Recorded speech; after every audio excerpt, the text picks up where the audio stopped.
Arrêtez ces discours paternalistes, dire que nous allons vous aider, nous allons... Non, nous n'avons pas besoin d'aide, nous avons besoin de coopération, nous avons besoin de partenariat et nous sommes liés par l'histoire, mais nous sommes liés par les enjeux, nous sommes liés par les défis. Monsieur le Président, que ce qui se passe au Sahel n'est que les conséquences de ce qui a été fait en Libye. Cette intervention en Libye où vous avez oublié, quand je parle de vous, je ne parle pas de votre personne, je parle de votre position. Vous avez oublié l'existence de l'Union africaine.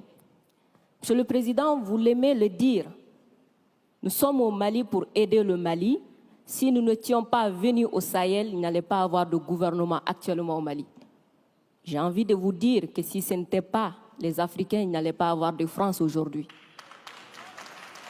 Nous sommes liés, nous sommes liés, nous sommes liés. Arrêtez de dire que vous êtes venus nous aider. Non. Parce que le terrorisme ne menace pas que le Mali. Vous êtes aussi menacés. Arrêtez de nous culpabiliser sur une position de victime. Mais Adam, je ne vous culpabilise pas. Monsieur le Président, je n'ai pas terminé. Je ne vous culpabilise pas. J'essaie de restaurer justement un dialogue réciproque et de respect. Oui. On n'est pas là simplement pour nos intérêts quand on arrive au Mali en 2013. C'est un fait. Par contre, ce que vous avez dit sur la Libye, je l'ai dit plusieurs fois comme président, je partage ce que vous avez dit. La Libye, on n'a pas respecté la souveraineté d'un peuple, et ça, c'est une erreur.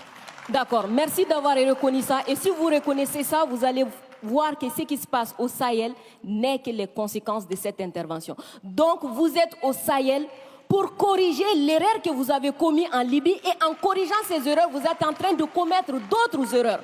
Monsieur le Président, je vous rappelle que l'intervention militaire étrangère n'a jamais réglé un problème.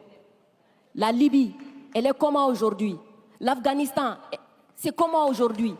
Donc l'intervention militaire ne va pas arranger les choses. Je ne voudrais pas que mon pays soit comme la Libye. Prenez votre responsabilité et surtout arrêtez de dire que nous sommes là pour vous aider. Non, vous n'êtes pas là pour nous aider. On est ensemble. On a un ennemi commun. On le combat ensemble. Et pour finir, ces sorties ces derniers jours entre vous et les autorités maliennes, c'est juste une honte. Parce que c'est une honte. Vous avez le même ennemi et l'ennemi, il est grandi. L'ennemi, il prend de l'ampleur dans ça. Dites-leur. Faites-moi plaisir. Dites-leur.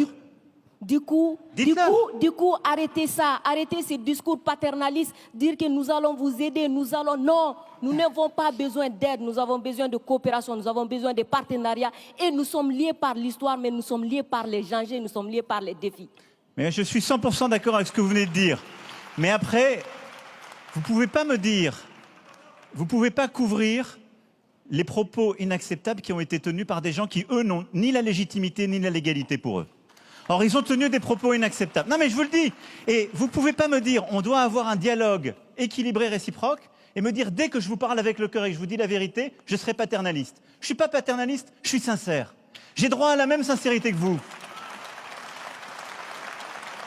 Me demandez pas, dès que je dis la vérité, je serai paternaliste. On ne va jamais s'en sortir. Vous me dites la vérité avec votre cœur, vous me prenez à partie, vous me bousculez. J'ai le droit de vous dire ma vérité aussi. C'est pas du paternalisme, c'est de la sincérité. Ok, Monsieur le Président, non, juste pour dire que la sincérité n'exclut pas la courtoisie, la sincérité. Mais je suis courtois comme vous l'êtes avec moi, Adam.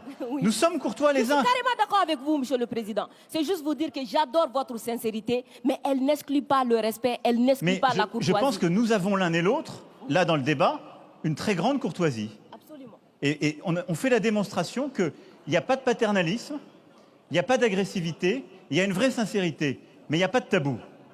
Et ce que vous avez décrit sur ce qu'on fait au Sahel, c'est exactement ça. Moi, je ne pense pas que l'intervention militaire soit l'alpha et l'oméga. Je pense le contraire.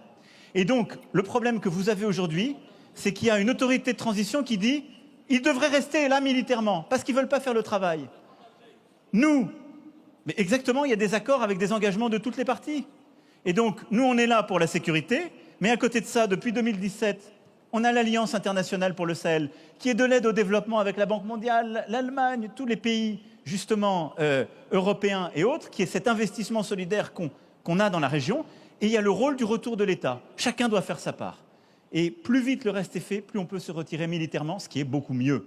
Parce que je vais être clair avec vous, je partage totalement la finalité jamais une intervention militaire ne remplace le travail d'un État.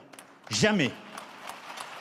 Et moi, je peux vous dire les yeux dans les yeux que je n'ai jamais envoyé l'armée française contre un État souverain ou pour remplacer un État souverain.